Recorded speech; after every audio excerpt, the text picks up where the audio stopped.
Hello, I'm Todd Weir. I'm the director of the Center for Religion and Heritage at the University of Groningen. This is a remade center. We've had a focus on religion and heritage for a good 20 years in Groningen, but we've decided to relaunch the center this year with a new master's program in religion and heritage. Well, I find very inspirational in Torch the idea that heritage work has to be forward-looking and optimistic, because there's a lot of pessimism now in the way people think about the secularization of Europe. People are not going to church with the same intensity as they used to, and heritage is actually growing as churches decline in attendance. So rather than see that as a problem or as a need to just work on history, we're interested in the ways that heritage can be used to develop new resources for society, new meanings for society, and I think that's also embodied in Torch, which is what interests me in this initiative. Well, the story that I told in the letter had to do with a trip I took with students up to a small church in the north of Groningen called Huizinge. And in this little church, you can stand on the Vierde, the hillock in which the church is built, and look out over fields.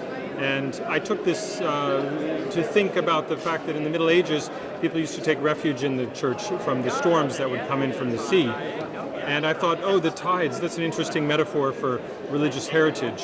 The tides have been going out of the churches for a long time. People are losing the practices, the traditions inside of the church. But perhaps the tide can come back in again, and perhaps it is already coming in again.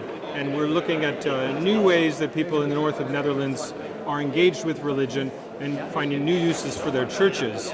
And we see very interesting developments where people are coming out of the churches and engaging with the local townspeople to try to find new ways to bring people together with their old heritage. Well, to the extent that we're forward-looking and thinking about what heritage could mean for the future in Europe, I think that there's a lot that is being done in the north of Netherlands right now that can be a sort of torch, if you will, for the rest of Europe. We are developing a project called Laboratories of the Post-Secular, and my idea is that these churches, these old churches, are a place where there's new meaning being created right now, and that this new meaning could be studied much in the way that we think of laboratories as places of experimentation, and that the experimentation going on now could be broadcast more broadly, studied and reflected upon, and perhaps also be something that would be useful to the rest of Europe.